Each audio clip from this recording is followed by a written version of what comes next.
Të dashur dëgjues të Radio Maris, ju ftojmë të ndiqni emisionin Lexo Biblën me ne, me komentim biblik nga Don Simo, pikpamje katolike.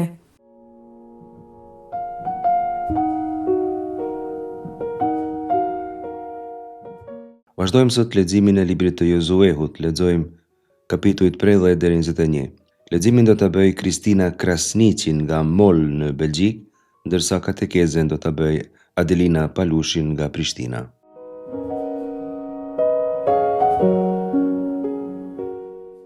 Toka e premtuar e kemi thënë sa herë është dhuratë e Zotit. Populli është përgatit mirë, plot 40 vjet, për me marrë atë tokë. E kishin marrë edhe ma shpejt se 40 vjet, por në fillim nuk kanë qenë të përgatitun. Zoti ka dashur që ata të kuptojnë saktë domethënien e marrjes së saj, jo thjesht të hynë në tokën e premtuar. Vlera e saj më e madhe është se është dhuratë e Zotit, jo rezultati i fushatave të suksesshme ushtarake. Herën e kaluar vretëm dobësi njerëzore. Derisa punë të shkojnë mirë, të gjithë janë të lumtur, por sa lindin probleme, njeriu i dobët, donjëherë i lodhur nga jeta, dyshon në Zotin. Si Mojsiu, si Josue huran në panik. Sa po punët nuk shkuan sipas planeve të tyne, të dy menune se Zoti i ka mashtruar kur mrekullisht i ka ba me hynë në tokën e premtuar. Toka është dhuratë pra, sikurse jeta është dhuratë. Mirë po jeta mundsohet prej Zotit në rrethanat e paprituna, si surprizë në kushtet vogla. Kalimin e lumit e mundson Zoti me mrekulli, por marrjen e Jerihonit e mundson një prostitut, që pastaj bëhet shumë fetare, e para antare e popullit të Zotit pas kalimit të Jordanit. Ajo bëri vepra të mira, ajo prej të cilës nuk u priste, muloj me li miqt, me një koromplinit kuq u amundsoi ikjen. Besnikëria ndaj të mirës, qëndresën e të mirë, bekohet prej Zotit gjithmonë. Kurse ajo që është herem, ajo që Zoti ja ka lënë me mallkim, haram, sikur se themi ne, nuk paguhet asnjëherë. Zoti do që njeriu të përdor atë që është e tija, çka Zoti i ka dhënë, çka ka hak. Njeriu nuk duhet të lakmoj, nuk duhet të grumbulloj gjana veç për kënaqësi me pas, por duhet të pranoj prej Zotit peshqeshin që vetë Zoti don me ia dhënë. Procesi i marrjes së tokës e kemi theksuar disa herë, nuk do të jetë i lehtë. Nga njëra anë lakmimi i njeriut nuk kryen kurrë, shpirti është i undt, pastaj njeriu ka tendencën me ia lënë meritat vetit, por kur njeri si a din derën Zotit, kur pra njeriu t'i rritet mendja, mendon se mund të bëjë çka të dojë dhe se çka do që të bëjë do t'jetë detyrimisht gjë e mirë. Ky është rasti ku njeriu e mallkon veten, kur zgjell mallkimin sipas fjalorit të autorëve deuteronomistik. Mallkimi nuk konsiston pra në thënien e disa formulave magjike me përmbajtje mallkuese, por është vendimi që njeriu bën aktivisht me mend në krye, me zgjell të keqen. Por të keqen që njeriu zgjell, Zoti nuk e bekon. Për të marrë bekimin e Zotit, njeriu duhet me zgjell të mirën. Atëherë Zoti bën mrekulli për të hap përgjys detin, na lën lumin, na lën diellin e hënën, s'poston edhe malet, thoshte Jezu Krishti. Tani është koha që populli të marrë hiset e tokës që i takon, fiset e ndryshme do t'i ndajnë tokat, siç do ta shohim. Në leximin që po dëgjojmë më poshtë gjejmë një fushatë ushtarake. Është një prej të shumtave që gjejmë te libri i Josuehut. Por këta fushata luftarake duhet t'i kuptojmë saktë. Zoti nuk e bekon luftën, nuk ka luftë të mirë. Luftrat të gjitha janë prodhim i lakmimit të njeriut. Njeriu do më shumë se ka, dëshiron edhe çka i takon dikujt tjetër. Njeriu e merr si të mirëqen konceptin se e ka të drejtë të jetojë, ai, por kollaj arrin në mendimin se mund të ketë të drejtë edhe t'ia marrë jetën dikujt. Është një egoizëm i veçantë, diçka e pakuptueshme. Secila luftë që ndodh në botë është e shmangshme. Secila ndodh jo pse mungon hapësira ku njeriu të jetojë, por pse njeriu dëshiron të pushtojë hapësira ku jetojnë njerëzit tjerë. Luftat në Bibel kanë një paradigmë të veçantë. Ato gati të gjitha kuptohen sipas hermeneutikës biblike, sepse nuk duan të flasin për vrasje e vdekje, por për mrekulli. Janë tregime teologjike mbi gjitha, jo anale të fushatave ushtarake. Luftrat në Shkrimin e Shenjtë duan të theksojnë se Zoti është luftari i parë, se ai prin në beteja, se populli vetëm disfata pson pa Zotin. Duan të thonë këto tekste se jeta është një luftë në të cilën dalin sfida për ta jetuar si duhet, kështu dhe feja është plot me sfida, pa hirin e Zotit nuk mbahet dot gjallë. Do të lexojmë me poshtë Josuehu kapitulli 11, një fragment prej fushatave të Veriut, po ndalemi vetëm te kjo fushat për arsye kohe, por tek Josuehu gjejmë edhe fushata tjera. Në kapitull 6 deri 9 gjejmë 3 fushata, fushata e pushtimit të Jerihonit, kapitulli 6, kapitujt 7 deri 8 flasin për pushtimin e qytetit Ai, ndërsa kapitulli 9 për qytetin e Gabaon. Këto 3 vende, pra Jerihoni, Ai dhe Gabaoni, janë stepat e pjesëve qendrore të Kanaanit. Tek libri Josuehut kapitulli 10 rreshta 12 deri në 14 kemi një tregim të veçantë lidhur me pushtimin e Gabaonit. Po e lexojmë pa e komentuar. Josuehu ju drejtua Zotit e para bijve të Izraelit tha me zë të lartë: Nalu o diell mbi Gabaonin, e ti o hën mbi luginën Ajalon. U nal dielli edhe hëna, derisa populli ju hakmor armiqve të vet. Pse a nuk shkruan në librin e të drejtit, zuri vend dielli në mes të qiellit, e sungut të perëndoi gati për një ditë të tërë? Dhe as më parë, as më pas, nuk pati një ditë tjetër si ajo, në të cilën Zoti të dëgjoi zërin e një njeriu, sepse Zoti luftoi për Izraelin. Te kapitulli 10 gjejmë fushatat e jugut, te kapitulli 11 fushatat e Veriut, do t'i shohim sot, dhe kapitulli 12 jep një përmbledhje të këtyre aktiviteteve që tregojnë këto 12 kapituj të librit të Josuehut. Ta dëgjojmë pra pjesën e leximit biblik për librit të Josuehut të parapar për sot.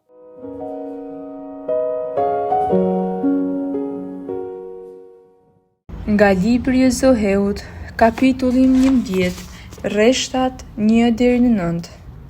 Kur mori vesh për këto gjëra Jabini, mbreti i Asorit, dërgoi kasnec tek Jobabi, mbreti i Madonit, te mbreti i Semeronit, te mbreti i Akfasit, po ashtu edhe të mbretërit e Veriut, që banonin në Malsi dhe në Arab, në jug të Kanerit dhe në Sefel dhe në Krahina Dor, në bregun e detit, të Kanjenjet, në lindje në perëndim, tek Amorrenjët, Hetenjët, Farizenjët e Jebusenjët në Malsi. Po ashtu, edhe të Hevenjët që banojnë në rrez të Harmonit, në tokën e Masfës. Atëherë ata dolën të gjithë me mbar ushtrinë e tyre, një muri e madhe pa mas si rëra që është në bregun e detit, me një shumicë të madhe kuajsh e karrocash. U bashkuan pra të gjithë këta mbretër dhe së bashku e ngullën fushimin tek ujrat me Rom për të luftuar kundër Izraelit. Atëherë Zoti tha Josueut: Mos i druaj, sepse nesër në këtë orë do t'i dëftoj të gjitha këta të vrarë para Izraelit. Preju kuajve të tyre dizgoret e karrocat digji me zjarr. Josueu me mbar ushtrinë e vet u lëshua fulikar kundër këtyre papritmas, tek ujrat e Meromit dhe u sulën në ta. E Zoti lëshoi në duart të izraelitëve. Këta i vran e i ndoqën deri në Sidonin e madh, te Maserofit në perëndim dhe deri në fushën e Masfës në lindje, dhe aq shumë i vran sa që e lan gjallë asnjë përbe. Bëri sikur Zoti i kishte urdhëruar kuajve të tyre, u apreu dizgorit e karrocat i dogji.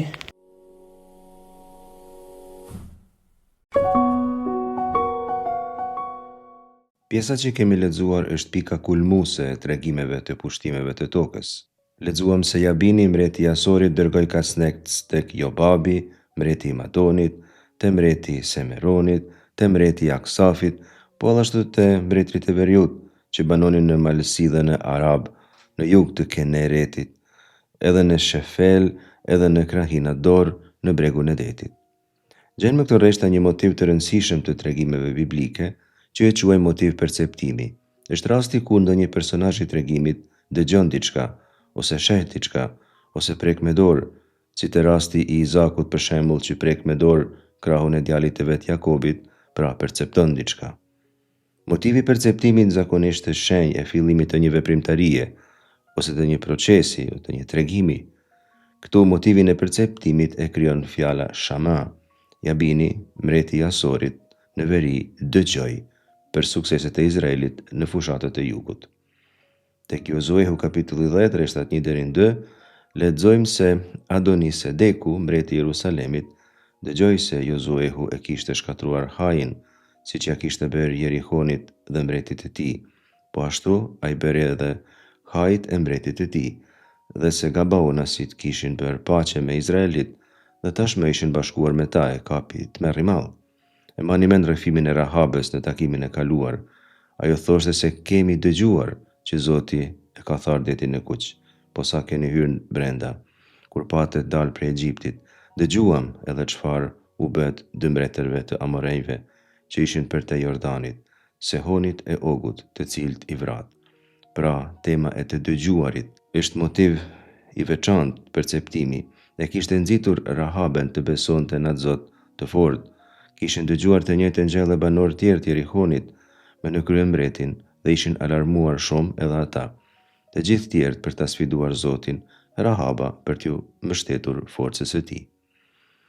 Jabinin, mretin e Hatsorit, do të takojmë përsëri në shpjegimet tona, përmendet edhe tek libri Gjyqtarëve kapitulli 4, rreshti 2.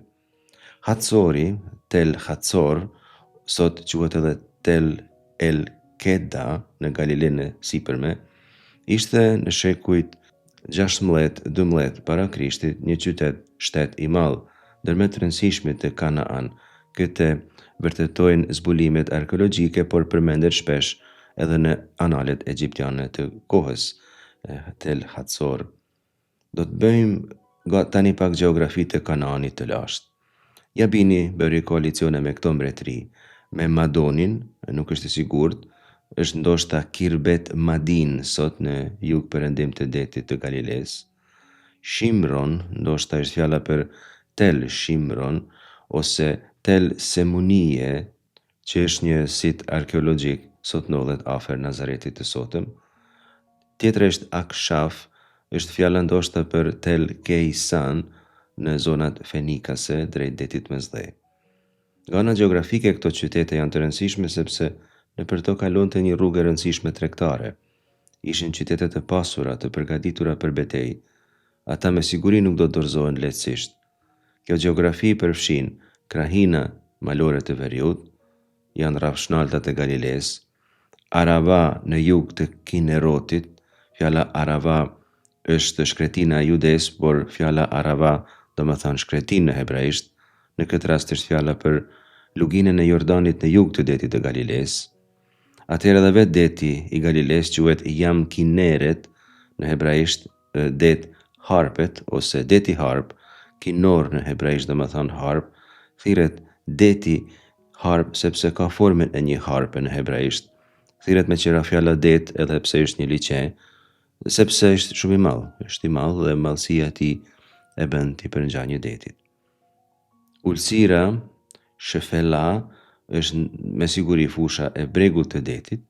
Atëherë është fjala për lartësinë e Dorit në perëndim, bregdeti i Karmelit, ku Kirbet El Burj, ndoshta sot ndodhej Dori, ishte një qytet portual shumë i frekuentuar prej fenikasve dhe popullatave tjera kananease. Tek rreshti 3 pra përmenden Kananejt, Amorejt, Hitit, Perizit, Jebuzejt, Hivit. E gjejmë shpesh këtë formulim që përmend këto popullata të historia deuteronomistike. Ndodhet tek ligji për Drir për shembull kapitulli 7 rreshti 1, tek Jozuehu kapitulli 3 rreshti 10 e në raste tjera. Në fjalorin deuteronomistik të përmendurit të gjitha këtyre popullatave kishte funksionin e përfshirjes së krejt territoreve të popullsive të Kanaanit. Zoti ja ka lënë Izraelit në dorë krejt Kanaanin dhe të gjithë popujt. Teksti përmend edhe Hevejt që banojnë në rrënjës të Hermonit në tokën e Masfa. Është fjala për Hermonin, për malin Hermon, është shumë i lartë. Jabal al-Sheikh thirret sot, 2800 metra të kalume në kufirin verior të tokës së premtuar. Prania e Hivitëve këtu shënon pikën më veriore të koalicionit që bëri Jabini, por edhe tregon kufit verior të tokës së premtuar, sepse do të pushtohen të gjitha. Reshti 4 tregon se ata u bashkuan për luftë, thot, atëherë ata dolën të gjithë me marrë ushtritë e tyre, një mori e madhe pa masë si rëra që është në bregun e detit, me një shumicë të madhe kuajsh e karrocash. Është një formë biblike me theksu shumicën e ushtarëve dhe të mjeteve ushtarake, por shprehja si rëra në bregun e detit është shprehje që në Bibël përshkruan premtimet e Zotit. Duket se autori biblik këtu dëshiron të theksojë se këta popullata po sfidonin Zotin. Hiperbola që përdoret këtu, si rëra në bregun e detit, është shenjë se ata në mënyrë të teprume po mbështeten në forcat e veta, në ushtritë e veta.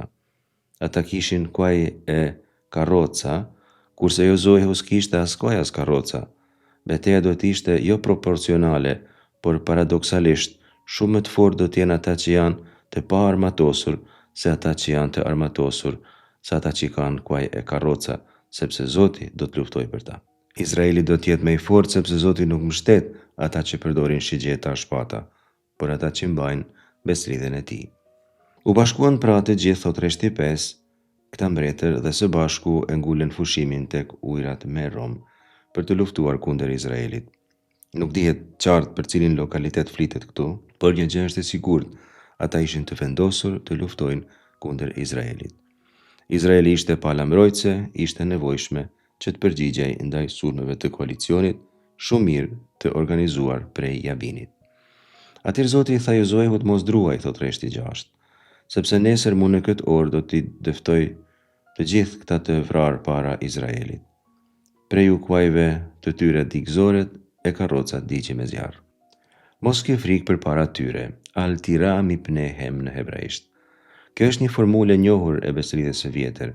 E ka studiuar Gerhard von Rad, që është në vitin 1951 në një vepër të tij të famshme me titull Der Heilige Krieg im Alten Israel, lufta e shenjtë në Izraelin e vjetër. Sipas von Rad, gjejmë këtu një sistem të veçantë të tregimit të ndërhyrjes së Zotit në historinë e atyre që janë të sulmuar prej armikut. Ky sistem ka një strukturë të veçantë. Ka 5 pika në strukturën e vet. E para, armiku mlidhet me një forcë dërmose, sikurse kemi parë koalicioni i tregimit të sotshëm. Zoti flet mos ki frikë. E treta, Zoti premton se do ta dorëzoj armikun në duart e tuaja, sikurse lexuam. E katërta, Izraeli lufton, por Zoti e arrin fitoren. Dhe e pesta, armiku asgjësohet. Në këtë kuptim, sikurse thamë në fillim, lufta paraqitet si një bekim, si një shfaqje e mrekullisë që Zoti bën. Asgjësimi i armikut është mrekullia që Zoti bën. Nuk janë taktikat e Jozuehut, por guximi i Izraelit ata që do të përcaktojnë rezultatin. Është premtimi i Zotit, nesër mu në këtë orë, ai që është faktori vendimtar, premtimi i Zotit, zotimi i tij se do të ndërhyjë. Zoti pra është i vetëdijshëm për situatën dhe do ta ketë kujdes.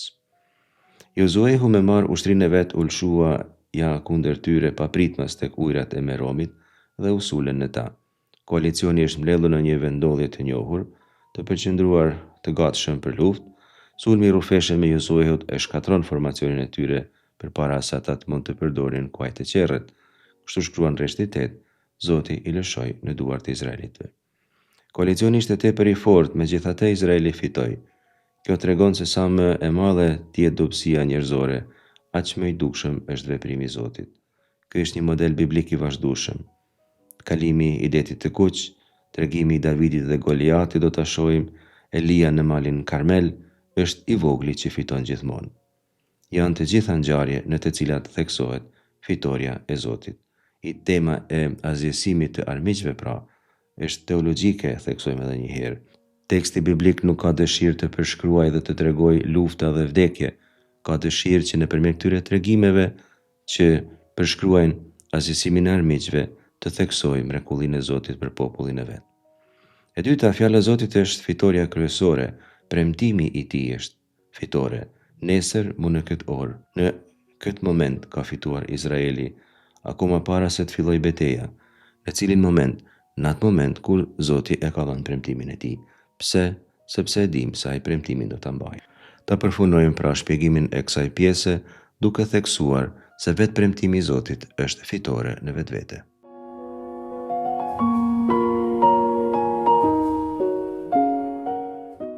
Nga libri i Josueut, kapitulli 20, rreshtat 1 deri në 8. Zoti foli me Josueun dhe i tha: "Fol me bijtë e Izraelit e thuaju: caktoni për vete qytetet strehim, për të cilat ju kam folur me anë të Mojsiut, që të gjej strehim kush do të vras me padashje ndonjë njeri, që të mund t'i shpëtoj hidhërimit të afërmit që i takon të marrë gjakun. Pasi të jetë strehuar brendi cili do prej këtyre qyteteve, le të paraqitet të dera qytetit dhe let ju tregoj pleqeve të qytetit arsye që e vërtetojnë se është i pafajshëm. Kështu, ata do ta pranojnë dhe do t'i caktojnë vendin për të banuar. Nëse hakmarrësi i gjakut e kërkon, të mos ja dorëzojnë, sepse e vrau me padije të afërmin e vet, dhe nuk u mund të vërtetohet se me parë ka qenë armik me të. Le të banoj në atë qytet, derisa të dalë para kuvendit të dheut, për t'u bërë gjykimi duke përligjur shkakun e ngjarjes së vet, ose derisa të vdes kryeprifti që është aso kohë në shërbim. Atëherë vrasësi le të kthehet e le të hyjë në qytet e në shtëpinë e vet prej nga i kishte ikur. Caktuan Cedesin në Galile, në malin e Nefataliut, Sikemin në malin e Efraimit, Karatareben që është Hebroni në malin e Judas, në anën përtej Jordanit në lindje të Jerikut. Caktuan Bosorin që është në shkërtëtir në rafshën e fisit të Rubenit, Ramondin në Galad prej fisit Gad dhe Gaulonin në Basan prej fisit të Manaseut.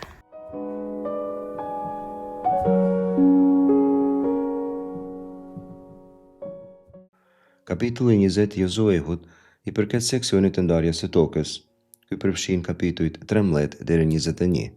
Ky kapitull flet për vrasjen, për hakmarrjen. Kjo është edhe arsyeja pse e kemi zgjedhur për komentim. Hakmarrja në beslidhjen e vjetër parashihet sidomos për ligjit të talionit, lex talionis në latinisht, që në shqip quhet edhe sy për sy edhe në përdhem. Po i citojmë këtu rastet ku ndodhet kjo shprehje tek Peslibershi. Rasti i parë tek libri i Daljes, kapitulli 21, rreshtat 23-25. Thot kështu: po nëse ndodh edhe ndonjë e keqe tjetër, do të kthej jetën për jetë, syrin për sy, dhëmen për dhëm, dorën për dorë, këmbën për këmbë, djegjen për djegje, varrën për varr, damkën për damk. Fjala damk në përkthimin shqip, domethënë pra varr, plag. Rastin e dytë e gjejmë tek libri i Levitikut, kapitulli 24, rreshtat 19 deri 20. Kush t'i shkaktoi varr ndokujt prej bashkëdhetarëve të vet, le t'i bëhet edhe atij siç bëri ai. Të thyrit për të thyra, syri për sy, dhëmi për dhëm, çfarë varre i shkaktoi tjetrit, varr të njëjtë le duroj edhe ai vet. Ky është një variant i të parit, një fije më e elaboruar. Dhe së fundit tek ligji për trirë, kapitulli 19, rreshti 21, thot kështu: jetën për jetë, syrin për sy, dhëmin për dhëm, dorën për dorë, këmbën për këmbë, kërko edhe ti. Këto rregullore janë shumë të vjetra, pasqyrojnë disa rregullore të kodeve të vjetra mesopotamike, prej cilave me siguri kanë hyrë në shkrimin shenjtë. Kjo rregullore e ligji i talionit është ajo që Jezusi e ka ndryshuar krejtësisht. Me të, Jezusi s'ka qenë dakord as pak. Te kapitulli 5, rreshtat 38-42, Jezusi flet kështu: keni dëgjuar se që thënë syrin për sy dhe dhëmin për dhëm. Unë po ju them mos u kacafytni me të keqin, por atij që të bjeshu plak faqes së djathtë ktheja edhe të tjetrën. Atij që do të qes në gjyq për të marrë këmishën, jepja dhe pallton, e nëse ndokush të shtërngon të ecesh me të 1 milje, t'i bëni 2. Atij që të lyp jepi, atij që të kërkon hua, mos ja kthe shpinën. Jezusi përveç se e hedh poshtë krejtësisht rregulloren e talionit, ligjin e talionit, mëson nevojën e kujdesit për tjetrin, edhe 2 fish më shumë se ai do të kërkoj, e se ndoshta edhe mund të ketë nevojë. Hakmarrja ishte edhe frika kryesore që kishte Kaini. E kujtoni me siguri, ai kishte vrarë Abelin të vllain, dhe pasi që Zoti e dëvoi prej tokës, Kaini ju drejtua Zotit me këto fjalë: E lexojmë tek libri Zanafils, kapitulli 4, rreshti 14. Ja, ti po me dëbon sot prej tokës së pleshme, dhe me duhet të fshehem prej fytyrës sate, dhe do të jem ravgus dhe enda cak për mi tokë. Këndej dhe kushdo që të më gjej do të më vras, por Zoti i vuri Kainit një shenjë që të mos e vras askush që do ta gjente, thot rreshti 15. Hakmarrjen nuk e do Zoti asesi. Ai është plagë e rëndë, dobësi e lindur me njeriun. Ku njeriut i ndodh një e keqe, ai mundohet t'ia bëjë disi që atë të keqe ta provojnë edhe tjerët. Është vesky, dobësi. Fjala hakmarrje në shqip është edhe fjalë e gabuar, sepse përbëhet prej dy fjalëve, hak dhe marrje. Duket se njeriu mundohet të marrë hakun, të marrë atë që i takon. Ekziston për shembull haku i punëtorit, ajo që i takon punëtorit pasi ta ketë kryer punën, e drejta e punëtorit. Por ky është një mashtrim. Fjala hak ka mundësi të ketë ardhur prej gjuhëve semitike në gjuhën tonë. Hok në hebraisht do të thonë rregull, ligj, statut. Me marr hak del një shprehje frazologjike me u hakmarr, a thosisht drejtësi që po bëhet. Nuk mund të jetë asesi e drejtë me marr hak. E aq me pak është e pranueshme dhe e drejtë me shtydike me marr hak. Gjakun duhet me ftof, jo me nxe, duhet me mësu me fal. Është interesant se emri hak në shqip është një ndër emrat me të cilët formohet një frazeologji shumë e pasur. Për shembull, flasim për hakun e punës kur duam të theksojmë detyrimin që i duhet punëtorit, shpërblimin. Kur dikujt i hahet haku, do të thonë se nuk i jepet ajo që i takon, sa meriton. Kemi shprehje tjera si me bë hak, pra me bë sipas drejtësisë, sipas meritave, me hyn hak, me hyn diçka që i takon dikujt tjetër, me pas hak, me pas të drejtë, me fol drejt, edhe me meritu.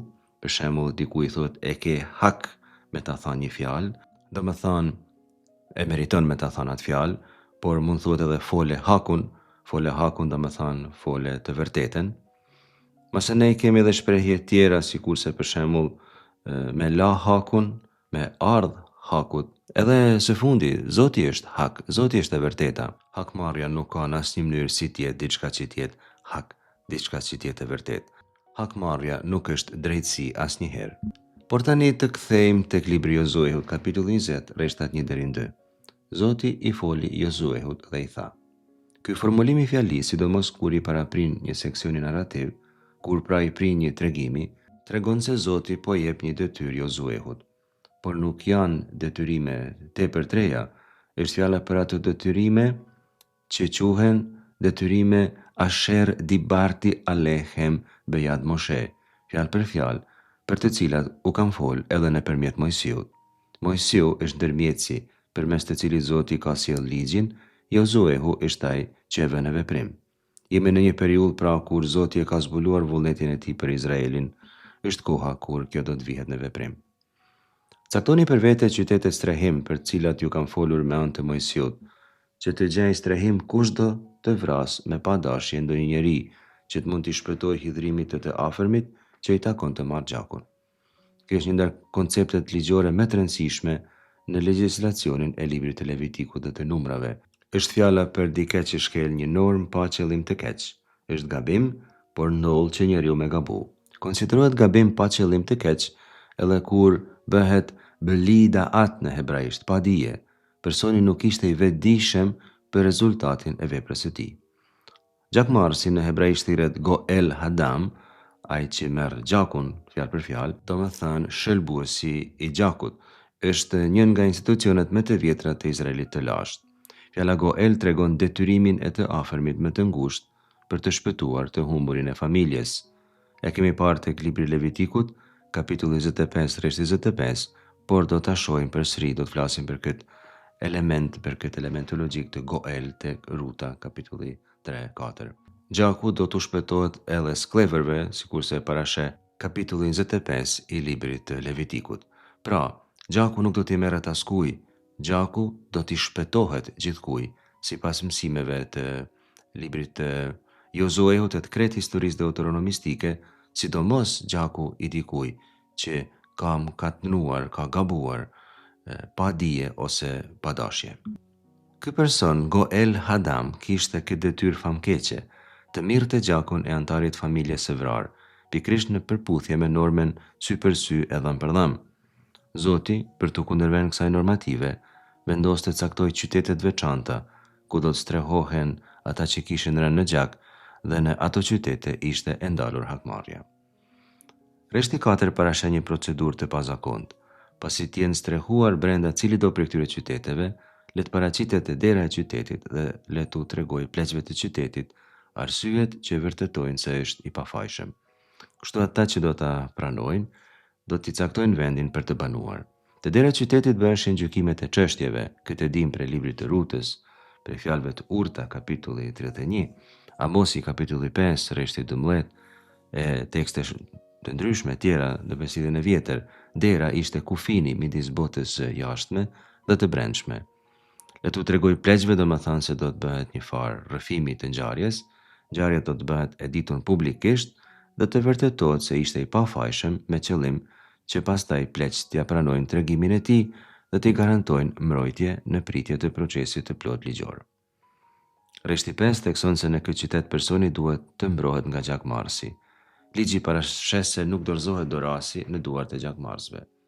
Kjo tregon se derisa personi të jetë i mbrojtur në qytet, e drejta për hakmarrje e përsërisim, po flasim për kohë shumë të lashta, se e drejta për hakmarrje sot nuk ekziston, nuk ka ekzistuar asnjëherë në kuptimin moral të fjalës, por faleminderit Zotit, konceptet ndryshojnë gjatë shekujve. Sipas Josueut kapitulli 20 rreshti 5, pra e drejta për hakmarrje zvoglohej kashi detyres me mbrojt tjetrin. Cilat janë disa mësime që mund të nxjerrim prej këtij teksti? Jeta është e shenjtë, vrasja është mëkat shumë i rëndë. E kemi cituar disa herë, Zanafilla kapitulli 9 rreshti 6. Kush derdh gjakun e njeriu, gjaku i tij të derdhet prej njeriu, sepse në përfytyrimin e hyjit, hyji e krijoi njeriu. Jeta njerëzore nuk ka thjesht vlerë si themi biologjike, patjetër që edhe atë vlerë ka. Secili njeri ka një dinjitet, secili njeri ka të drejtë të jetojë, si fëmiu në barkun e nënës së vet, si smuri në shtrat, në shtëpi ose në spital. Është krejtësisht e papranueshme hakmarrja, gjakmarrja. Është e papranueshme që nëna të vras fëmijën e vet në kraharor. Nuk justifikohet me asgjë kjo. Mjafton të lihet i lirë ai fëmijë, të jetojë dhe do të jetë si unë e ti, ndoshta edhe më i mirë. Është e papranueshme që mjekët dhe sistemet mjekësore të mos kujdesen për të smurt me përkushtimin maksimal. Çfarë do nënvlerësimin e terapi ose i jetës së tjetrit është i papranueshëm. Shkrimi i Shenjtë e shpjegon këtë me një element teologjik, se cili njeri është krijuar në shembull tyren dhe në përngjasimin e Zotit, në përfytyrimin e hyjit, si ishte përkthyer te kapitulli 9 rreshti 6. Celem Elohim në hebraisht. Këtë shprehje Celem Elohim e kemi lexuar sa herë.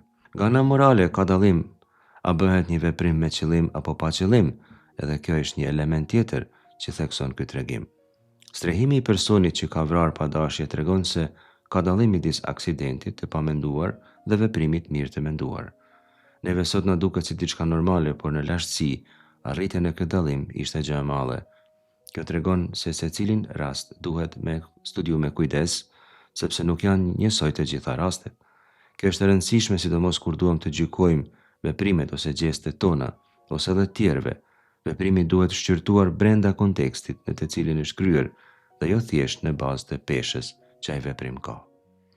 Drejtësia po, por sidomos mëshira, kjo është pika 3. Qytetet e strehimit janë institucionet ligjore më humane në botën e lashtë. Bashkia krijon një hapësirë të mbrojtur për personin që thot se ka vrarë pa dashje, sepse mund të bëhet ndoshta një proces ku ai të dali pafajshëm. Bashkësia mundohet ta ruajë atë që dikush të mos marrë gjak para kohet. Autori i letrës Hebrejve në Besëdhjen e Re e përdor shembullin e qytetit streh në argumentimin e tij. Është shumë interesant, ai shkruan kështu: në këtë mënyrë, në fuqi të dy veprimeve të pandrueshme, në të cilat është e pamundur që hyj të gënjej, ne që u strehuam në hyjin, jemi shumë të nxitur të mbështetemi në shpresën që na u parashtrua. Vdekja, ringjallja e Krishtit dhe pjesëmarrja jonë në këtë mister, sipas këtij autori, përbën për ne një qytet streh. Po kush jemi ne, mëkatarët? Krishti na strehon dhe duke na strehuar na fal. Krishti është si qyteti i strehimit tek Josuehu 20. Teknikisht themi se është antitipi i asaj që shkruan Josuehu 20. Është vendi i mbrojtjes për fajtorët, pika ku ndalet ndjekja e vdekjes.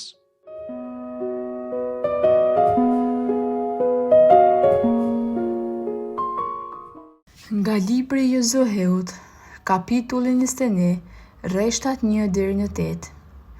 Kryetarët e familjeve të Levit shkuan tek Elazari, prift, te Josueu, biri i Nunit, të prirësit e vëllazërive të gjitha fisëve të bijve të Izraelit, biseduan me ta në Silo, në tokën e Kananit.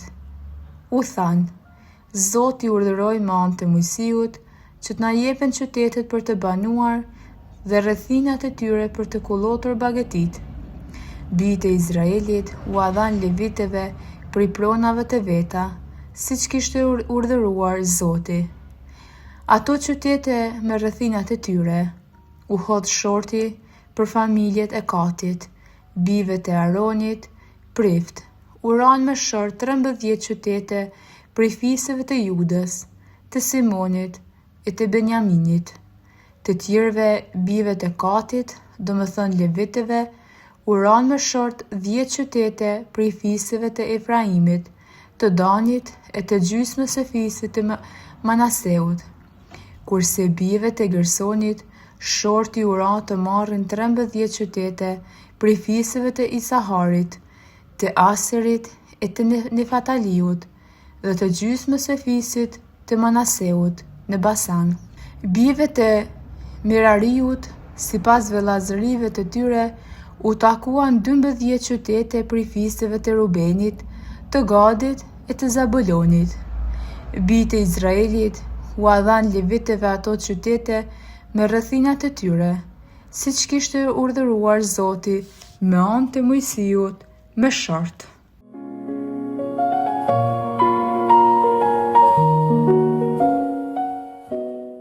Shumë mund thuhet për logjikën e ndarjes së tokës, si sapo lexuam, Zoti kujdeset që secili fis të trashëgoj tokën që i takon në bazë të rolit që kishte në dhe numrit të tyre. Por në këtë pjesë të lexoj Biblën me ne duhet të them diçka mbi shortin, goral në hebraisht, sepse ata për të ndarë tokën qesin short. Në teologjinë biblike, shorti është mjet për të njohur vullnetin e Zotit, kur vendimi te kalon kapacitetin e gjykimit njerëzor. Përveç se eviton ankesat e mundshme, shorti vën kuptimin e vet në zbulimin e provanisë hyjnore. Hedhja e shortit është një praktike shpesh në Bibël, si në Beslidhen të vjetër, por edhe në Beslidhen e re e gjejmë ndonjëherë. Ka një parim teologjik që mund të thuhet se e gjejmë tek libri i Fjalëve të Urta, kapitulli 16, rreshti 33. Shorti i thot aty, hidhet në palën e petkut, pra hidhet në tavolinë, në prehen, varet, por çdo të ndodh vjen prej Zotit. Zoti e vendos rezultatin e shortit. Këto janë epizodet dhe kontekstet kryesore ku ajo përmendet. Përveç ndarjes së tokës së premtuar që lexuam, shorti hidhet edhe në procese të ndryshme hetimore. E gjejmë tek libri i Josueut kapitulli 7, rreshtat 16 deri në 18, rasti që kemi shpjeguar herën e kaluar. Ngjarja ka ndodhur në qytetin Ai, ku Akani ka marrë për vete disa gjëra prej shtëpijave dhe vendeve që ata kishin shkatruar dhe marrë dhe i kishte çuar në shtëpitë vet, gjëra që ishin herem. Josuehu hedh short për të zbuluar kush ka marrë gjërat që ishin të ndaluara me herem. Tek libri i Jonës kapitulli 1 rreshti 7, detarët pagan në anijen e Jonës vendosin të hedhin short për të kuptuar se për fajt të kujt ishte shkaktuar stuhia të mërshme detare. Shorti ra mbi Jonën. Mjetet e priftrinjve ishin urimi dhe tumimi, këtë e dim tek librat e profetenve. Kryepriftrinjt hebrej manin me vete këto dy objekte misterioze, edhe pse nuk e dim saktësisht se si ishin të ndërtuara, ndoshta ishin dy gur me ngjyra ose materiale të ndryshme, ato përdoreshin si lloj shorti i shenjtë për të dhënë përgjigje binare, po ose jo. Për shembull, a duhet të shkojmë në luftë? Po ose jo. Ishte një mënyrë me arrit njërin prej këtyre dy përgjigjeve. Së fundi në Beslidhen e re lexojmë te Unjilli i Gjonit kapitulli 19 rreshtat 23-24, pasi që Jezusin e kishin rrahur dhe kryqëzuar, 4 ushtar romak ndan rrobat e tija, por vendosen të hedhin short për petkun e gjatë. i cili ishte i thurur i tëri për një pjesë të vetme dhe nuk mund të pritej pa u prish. Kjo hedhje shorti këtu nuk ka domethënie teologjike në vetvete, por ka një kuptim ndërtekstual të rëndësishëm. Thot Shën Gjoni se kjo ka ndodhur me qëllim që të plotësojë ajo që shkruan Psalmi 22, rreshti 19, petkat e mia ndër vete i ndajnë, e mbi petkun tim qesin short. E fundit, kapitulli i parë i Veprave të Apostujve, rreshtat 23-26 shkruan kështu: paraqiten 2 Jozefin që quhet Barsab, me mbiemër Just dhe Matin. Atyre luten ti o Zot që një zemrat e të gjithë njerëzve, trego cilin prej këtyre të dyve ke zgjedhur për të marrë vendin e kësaj shërbese apostolike, prej të cilës u tërhoq Juda për të shkuar në vendin e vet. Atëherë hodhen short i Ramatis, e kështu u radhët në numrin e 11 apostujve.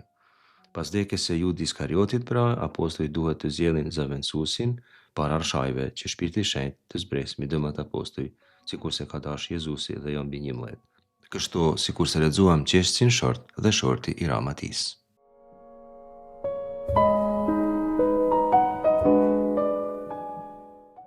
Libri i Josuehut paraqet një nga momentet më të rëndësishme në historinë e shpëtimit. Pas çlirimit nga skllavëria egjiptiane dhe pas udhëtimit të gjatë nëpër shkretë të tir, populli i Izraelit hyn në tokën e premtuar, duke përjetuar përmbushjen e premtimeve që Zoti u kishte bërë patriarkëve. Kapitujt 10 deri 21 tregojnë periudhën e konsolidimit të jetës së Izraelit në këtë tokë, fitoret kundër popujve kananeas, organizimin e bashkësisë dhe ndarjen e trashëgimisë ndërmjet fiseve. Në qendër të rrëfimit nuk qëndrojnë as Josuehu dhe as ushtria izraelite, por vetë Zoti. Ai është protagonisti i vërtetë i historisë, Zoti që vepron në favor të popullit të vet, që mbetet besnik ndaj premtimeve të tij dhe që udhëheq atë drejt përmbushjes së planit të shpëtimit. Në këta kapituj shfaqen 3 dimensione të rëndësishme të veprimit hynor. Në Josuehu 11 shohim Zotin që jep fitore dhe largon frikën. Në Josuehu 20 zbulojmë Zotin e drejtësisë dhe të mëshirës, që mbron jetën dhe dinjitetin njerëzor. Në Josuehu 21 takojmë Zotin që dëshiron të banojë në mesin e popullit të vet dhe të mbetet pranë tij përmes shërbimit të levitëve. Ndërsa në beslidhjen e re këto ngjarje marrin një kuptim edhe më të thellë, sepse nuk janë veç kujtime të së kaluarës së Izraelit, por pjesë e historisë së shpëtimit që gjen përmbushjen e saj në Jezu Krishtin. Ai është fitoria e vërtetë mbi mëkatin dhe vdekjen. Ai është strehimi i mëkatarëve dhe ai është prania e gjallë e Zotit në mesin e njerëzve. Kapitulli 11 i librit të Josuehut na vendos përballë një prej momenteve më dramatike të pushtimit të tokës së premtuar. Pas fitoreve të arritura në pjesët qendrore dhe jugore të vendit, Izraeli përballet me një kërcënim të ri dhe shumë të madh. Jabini, mbreti i Asorit, arrin të bashkojë një koalicion të fuqishëm mbretërish të veriut për të luftuar kundër Izraelit. Shkrimi i shenjtë na e përshkruan ushtrinë armike me një gjuhë që synon të krijojë ndjenjën e frikës dhe të pafuqisë. Ushtarët janë të shumtë, si rëra në breg të detit, ndërsa kuajt dhe karrocat luftarake tregojnë epërsinë teknologjike dhe ushtarake të kundërshtarëve. Në botën e lashtë, karrocat e luftës përfaqësonin armën më të fuqishme të kohës. Përballë një force të tillë, Izraeli duke i destinuar për humbje. Mirë po, pikërisht në këtë çast dëgjohet fjala e Zotit: mos i druaj. Kjo shprehje është ndër më të rëndësishmet në gjithë shkrimin e shenjtë. Ajo përsëritet vazhdimisht në momentet vendimtare të historisë së shpëtimit. Zoti ia drejton Abrahamit kur ai nuk sheh më asnjë mundësi për pasardhës, Mojsiut kur qëndron para detit të kuq, profetëve kur ndihen të paaft për misionin e tyre, Maris kur pranon thirrjen për të bërë nëna e shëlbuesit, apostujve kur përballen me stuhit dhe përndjekjet. Prandaj fjala mos i druaj nuk është thjesht një ngushëllim emocional. Ajo është një zbulesë mbi identitetin e Zotit. Ai është Zoti i historisë. Asgjë nuk ndodh jashtë dijes dhe pushtetit të tij. Forcat njerëzore mund të duken të mëdha, por ato nuk janë kurrë më të mëdha se Zoti. Një element me rëndësi të veçantë është urdhri që Josuehu merr për të shkatruar kuajt dhe karrocat e armikut. Në pamje të parë kjo mund të duket si një masë ushtarake, por në thelb kemi të bëjmë me një akt besimi. Izraeli duhet të mësojë se siguria e tij nuk buron nga armët, por nga marrëdhënia me Zotin. Rreziku më i madh nuk ishte ushtria armike, por tundimi për të harruar Zotin dhe për të filluar të mbështetej vetëm në fuqi njerëzore. Kjo temë përshkon gjithë beslidhjen e vjetër. Profetët do ta përsërisin vazhdimisht se populli nuk duhet të mbështetet tek aleancat politike apo tek fuqia ushtarake, por tek Zoti.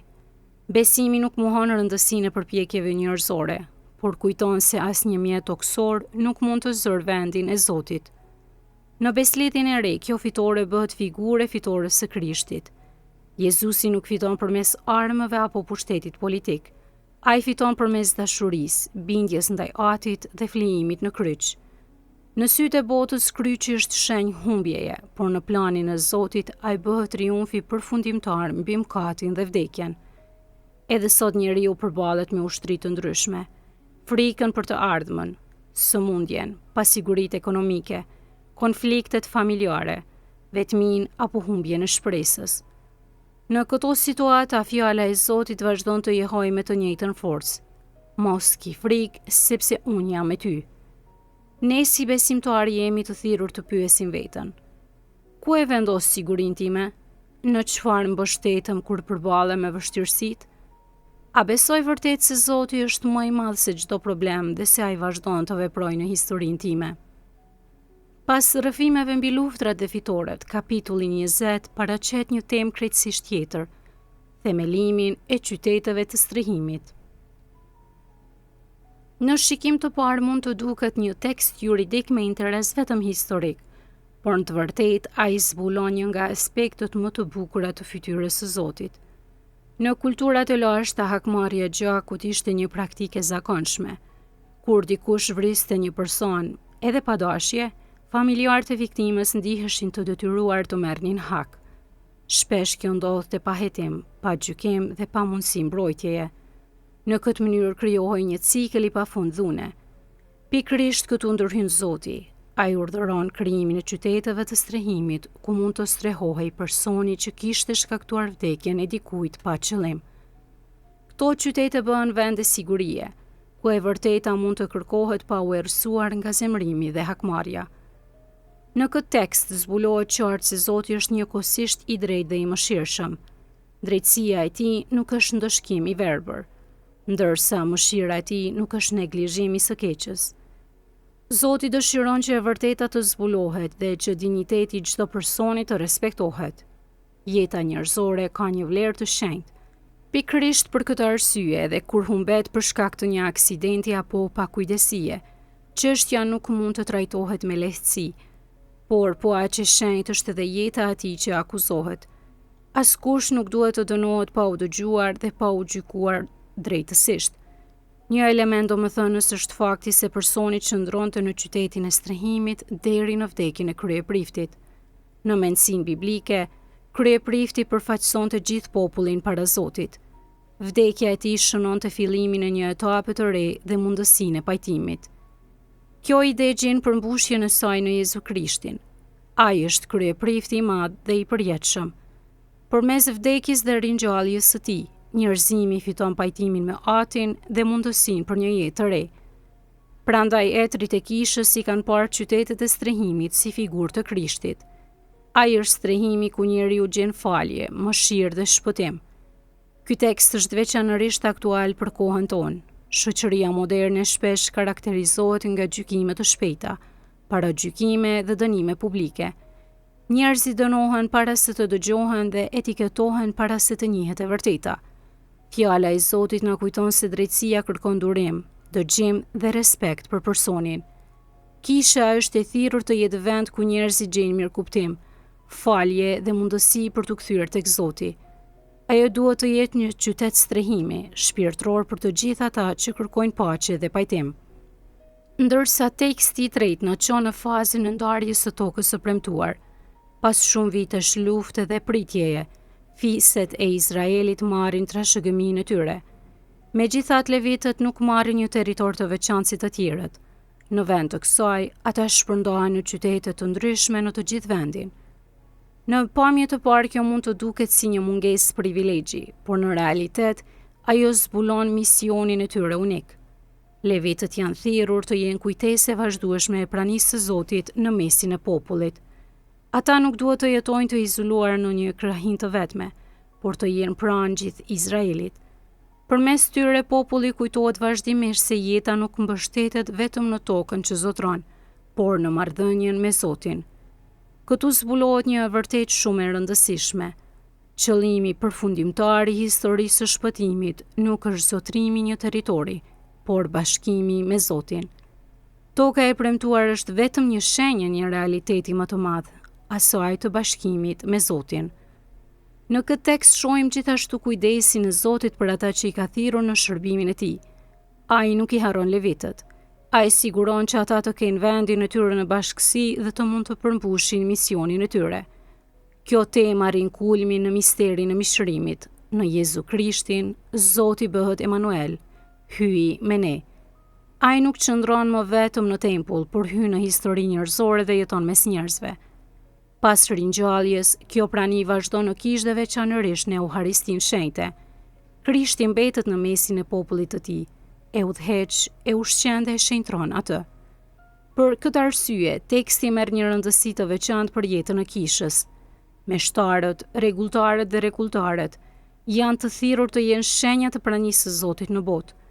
Por përmes pagëzimit, ky mision u besohet edhe të gjithë besimtarëve.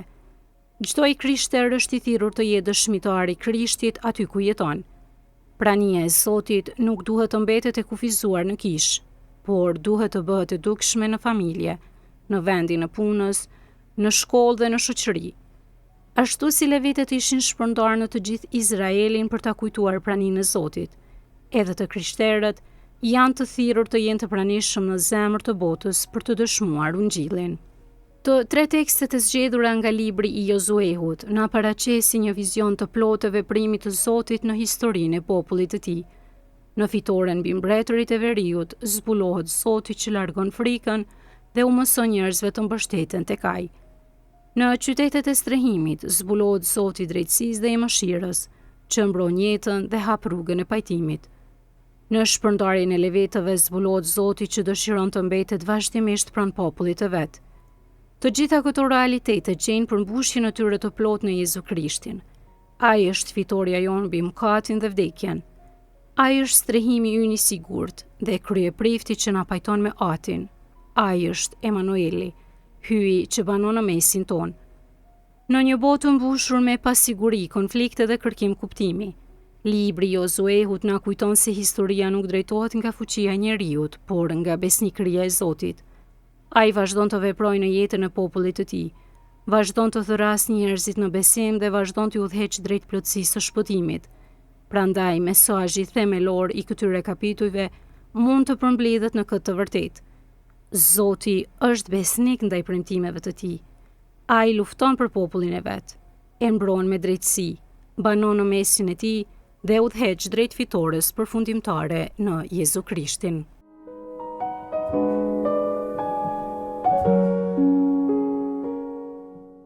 Në takimin e ardhshëm përfundojmë leximin e librit të Josuehut. Do të lexojmë pra tregimin e famshëm të takimit në Sikem. Do të lexojmë kapitujt 22 deri në 24. Lexoni të shtëpia do ta kuptoni më mirë. Zoti ju bekoft. Ju falenderojmë shumë për vëmendjen tuaj.